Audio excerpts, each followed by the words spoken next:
As the man walked past the pond, he noticed something strange in the water.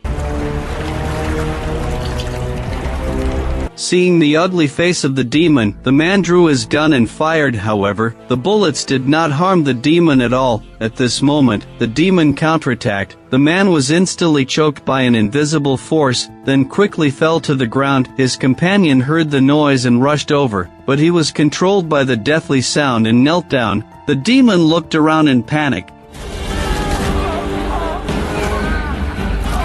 The black-clad female ghost reached into his mouth, quickly pulled out his tongue, and stuffed it back in. Then, the female ghost ruthlessly killed them. Afterward, she arrived at a nearby hotel. The female ghost changed her appearance to deceive a girl. However, on the way, the girl looked at the glass, and she was terrified to find that the other person had no shadow.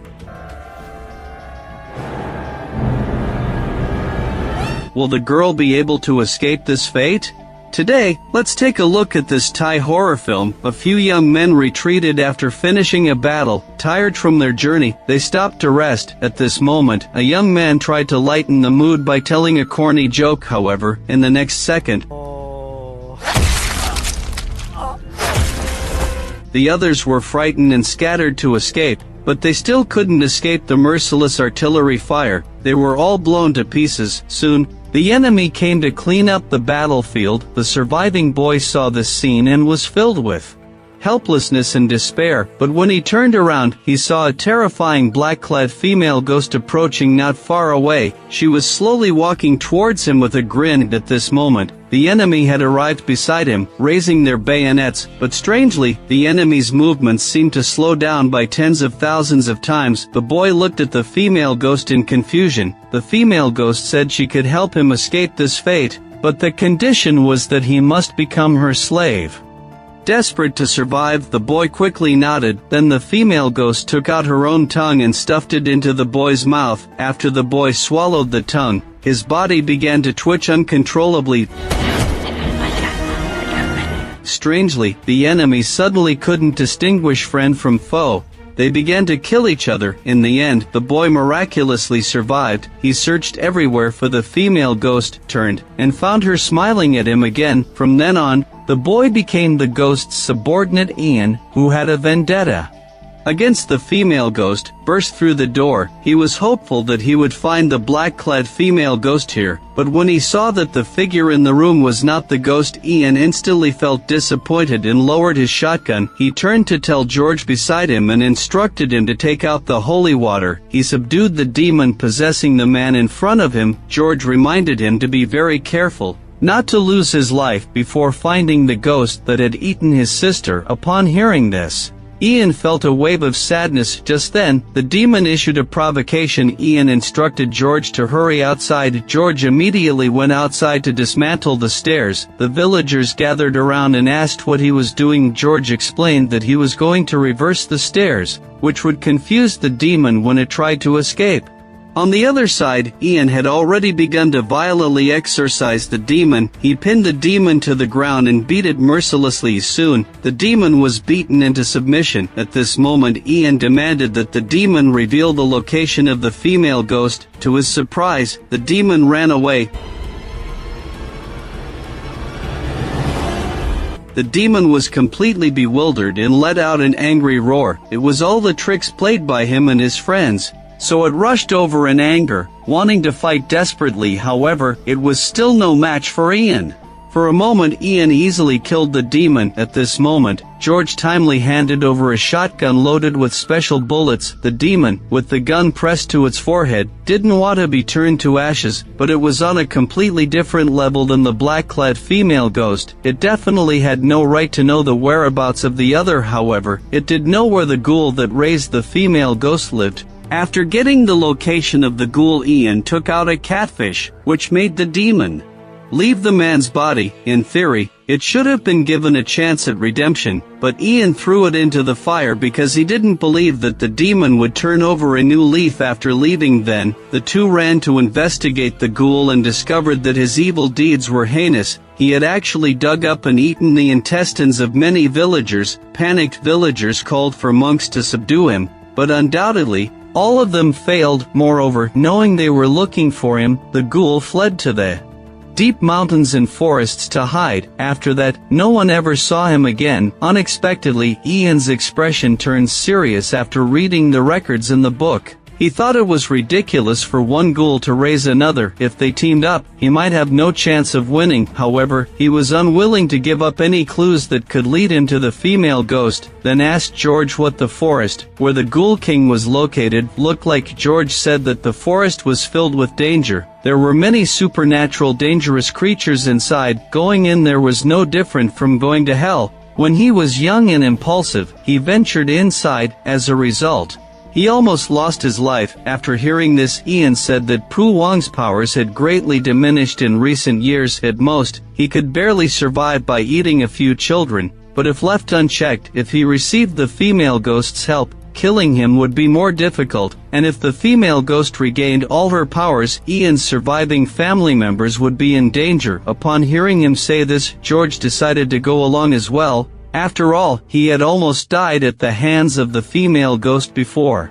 However, before setting off, Ian had one important thing to do. His other sister, Yuri, was about to get married, so Ian went to the engagement party to say a few words and also offered his blessings. In the evening, the family gathered together for a rare dinner. His mother asked when he would move back home. She believed that since the female ghost didn't show up in 3 years, she wouldn't come back to trouble them again. Ian, however, said that the ghost had a very strong desire for revenge years ago.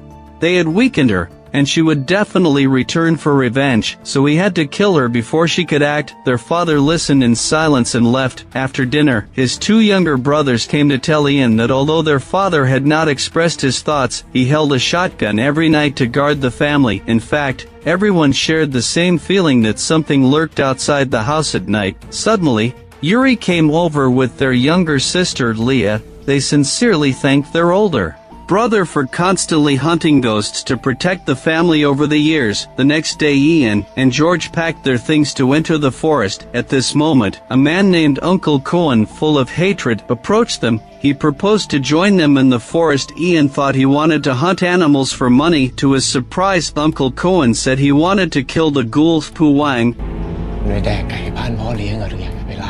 Uncle Cohen angrily said that Pu Wang had eaten his family, and thus they had a vendetta. Since they all had a common goal, they agreed to set off together. However, Uncle Cohen brought a shaman, a hunter, and 2 nephews along. Soon, they arrived at their destination, but Uncle Cohen's nephews were really unreliable. One of them got out of the car to urinate. George shouted that they needed to seek the guardian spirit's permission before doing so. Then he took out the offerings. After a series of actions, he stabbed the knife into the ground. The knife could not be pulled out, which meant that the forest guardian didn't agree to their arrival. Ian had to step forward to try. He quickly finished and continued deeper into the forest. However, just after they left,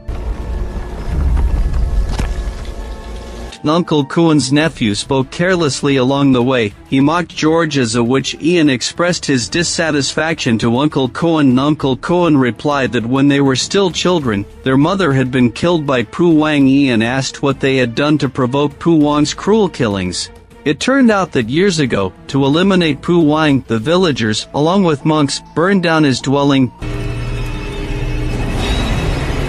Pu Wang rushed back. Seeing this scene, he was very desperate. He shouted that their actions would kill everyone and that his children were still inside. He then recklessly charged into the flames, but just as he entered, the entire house collapsed. After hearing the story, Ian asked why Pu Wang was still alive. Uncle Cohen said that the female ghost would help him prolong his life. Afterward, in order to take revenge, Pu Wang violently killed the descendants of the villagers, which included Uncle Cohen's family and relatives. His survival depended entirely on a special amulet. This time, he also brought a special iron knife to kill demons. At this moment, everyone stopped because a cobra appeared in their path. George warned everyone not to move. The cobra would soon slither away. However, the snake turned around and returned to its original position. George said this was the guardian spirit's way of preventing them from entering, but the hunter didn't believe in such things.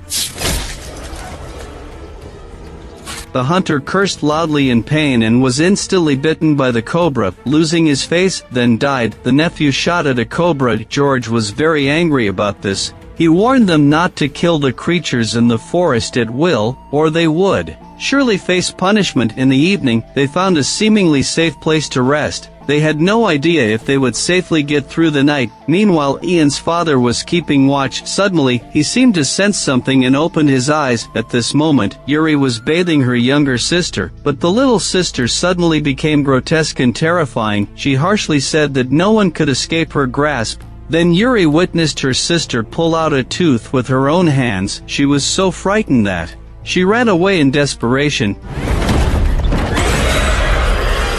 The female ghost grabbed Yuri by the neck. Fortunately, others arrived in time to save her. Meanwhile, Ian and the others prepared to rest in the trees. But suddenly, they heard the hunter's cries for help from below. You have to understand that they were very certain he was dead, so this was definitely not a human now. In the blink of an eye, the hunter disappeared. Everyone kept their guns ready. Watching their surroundings, they saw the hunter actually flying in the air and landing beside them. One of them heard George say to get down from the tree, so he hurriedly came down to the ground. But after he came down, he heard everyone asking why he had come down. The nephew said it was George who told him to do so. George shouted that he hadn't said anything. When the nephew tried to climb back up again, he was blocked by the hunter. He saw the hunter above him laughing at him.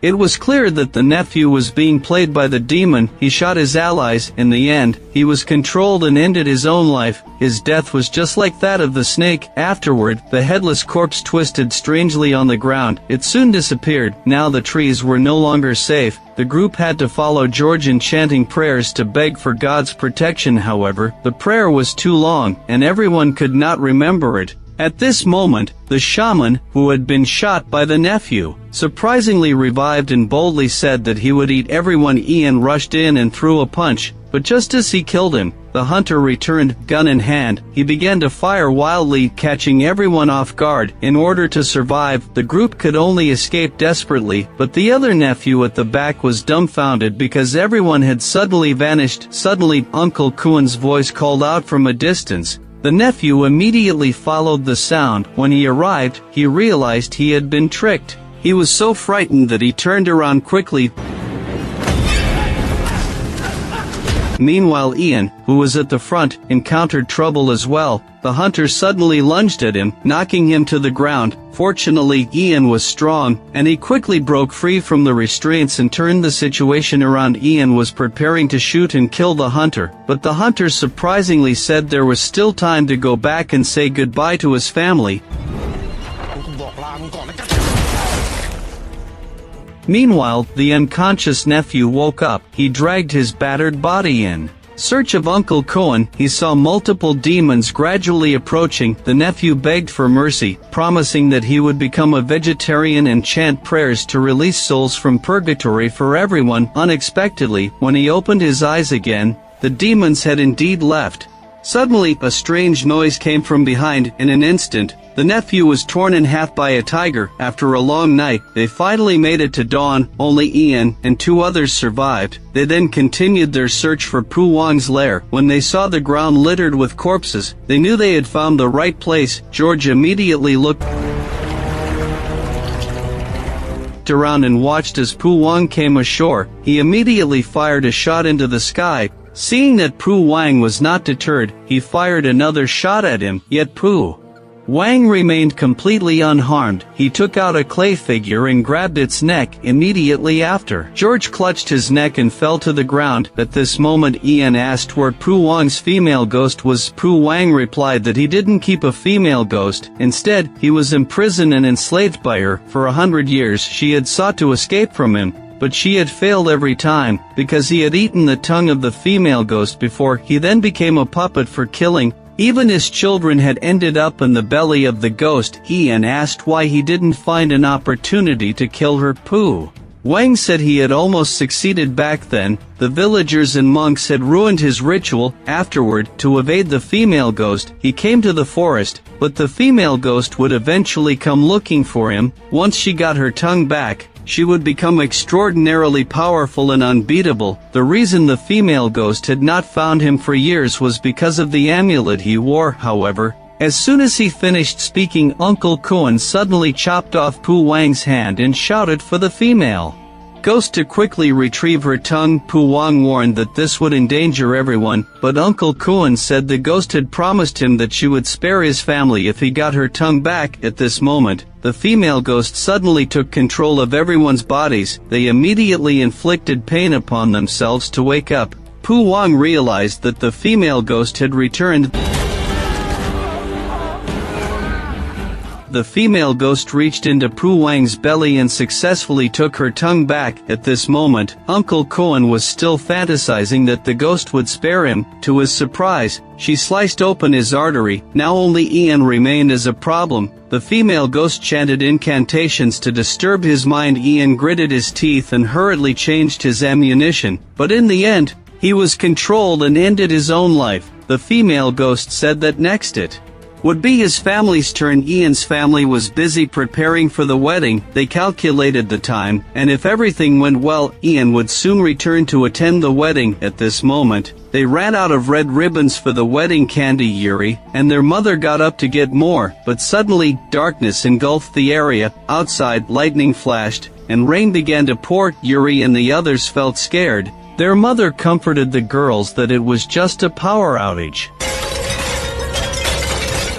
The tiles in the hallway suddenly cracked without warning. Leah was so scared that she wanted to go back to find her father. At this moment, Yuri turned back worriedly. He saw the shadow of the female ghost. Meanwhile, George and the others were preparing to join Yuri and the others. The son-in-law walking in front was slammed back by the door. The others tried to open the door, but after trying for a long time, it was futile. In times of fear and anxiety, the lights in the entire hotel returned to normal. At this moment, the mother and two daughters in the hallway heard a chilling deathly sound. They all fell to the ground uncontrollably and could only use pain to break free from the control. The mother woke Leah up and told her to leave quickly. Leah followed her footsteps, yet she didn't know that their real mother was still in a coma. When she finally woke up, she found that her daughter was missing, so she cursed loudly, demanding the ghost return Leah to her.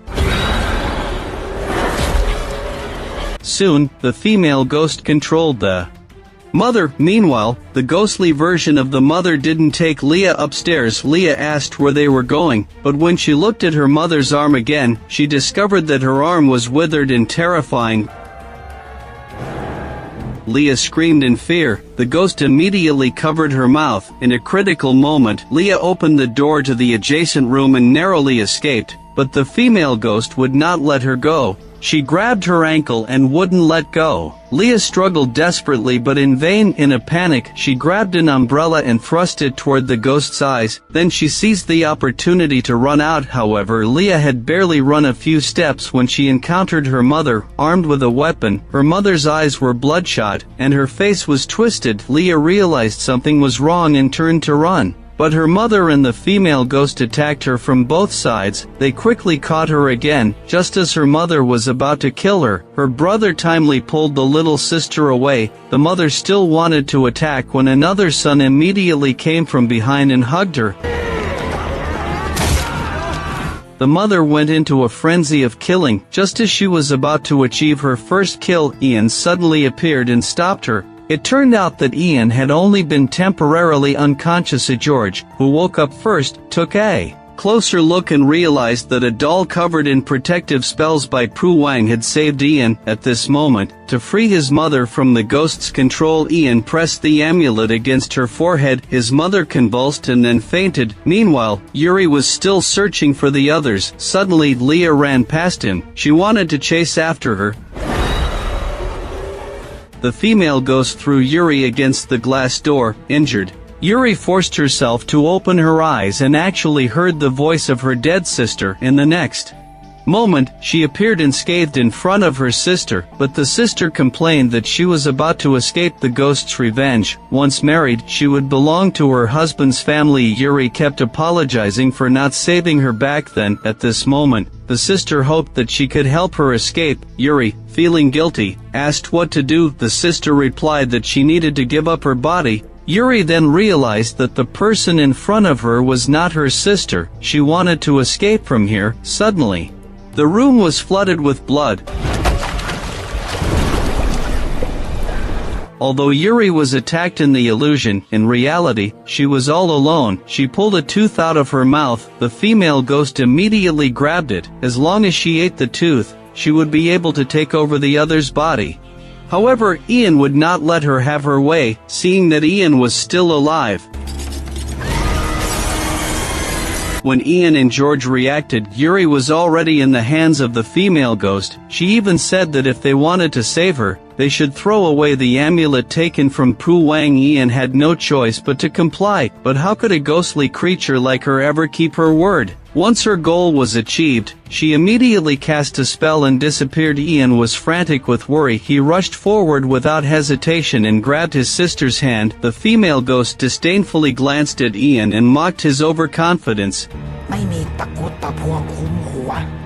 Immediately after, the female ghost prepared to destroy the possession amulet, which would completely cut off any hope for Ian and the others. In a critical moment, George immediately opened fire and tried to stop the ghost's evil act. However, the female ghost was too powerful. She was completely unharmed by the shot. Then she glared fiercely at George. The female ghost planned to kill him first. In a dire moment, Ian, who saved his sister, picked up an iron knife from the ground. He rushed toward the female ghost without hesitation, but the gap in strength between him and the ghost was too great. He was no match for her. Instead, he was brutally stabbed in the kidney. Ian was in excruciating pain. Seeing that she had the absolute advantage, she became even more arrogant. She extended her long tongue and taunted Ian mercilessly, showing off her power. Most of her strength was concentrated in that tongue, but Ian couldn't do anything against her. Just as the female ghost was becoming overconfident and oblivious, Yuri and his brother, holding the amulet, coordinated perfectly. They seized the opportunity and cut off the female ghost's tongue. The ghost's strength was instantly diminished without her tongue. Furious and humiliated, she wanted to kill everyone, but Ian didn't give her a chance. He pushed the female ghost to the ground. Not only that, Ian threw the iron knife in his hand to George. At this moment, the female ghost wanted to kill Ian right away to relieve her pent-up anger. However, just as she was about to launch another attack, Ian's father arrived just in time. He pulled out a shotgun and attacked fiercely, turning the female ghost into a sieve. The female ghost didn't want to end up in the hands of this family after hundreds of years of cultivation, so she struggled desperately to crawl forward, trying to escape from this place. Ian hurriedly tightened his grip on the amulet. Now it was his turn to end it all. He remembered the method that Pu Wang had taught him. After a fierce battle, the female ghost's powers were completely destroyed. She began to writhe, twist, and convulse on the ground in agony. In the end, she turned into a wisp of smoke and vanished. The film came to an end. This movie broke the record for the fastest box office to exceed 100 million in Thai film history. Its overall quality was no less than that of the first installment. As for the female ghost in the film, the reason she pursued the main character's family to kill them was because she held a deep grudge. In the first installment, she randomly selected her prey, but she didn't expect to almost be killed by Ian's family, so she secretly lay low to accumulate strength. She even went so far as to use her tongue to find a puppet. However, she probably didn't realize that the main character's family was not to be trifled with. In the end, she met a tragic fate instead. The film has quite a few high-energy moments. The presentation of blood and violent scenes is just right. The segment where they go to the forest to find Pu Wang is the most wonderful. It is filled with a tense and thrilling atmosphere. After humans die, their bodies turn into demons. This amplifies the horror atmosphere significantly. However, the film also has some shortcomings. Most of the scenes are too dark, which seriously affects the viewing experience. Moreover, the plot is too cliché, lacking any originality. After all these years, this female ghost in black still hasn't changed her nagging habit. Indeed, powerful villains can only fall due to their excessive talking. If you enjoy my channel, please subscribe to it. Your support is the greatest encouragement for me.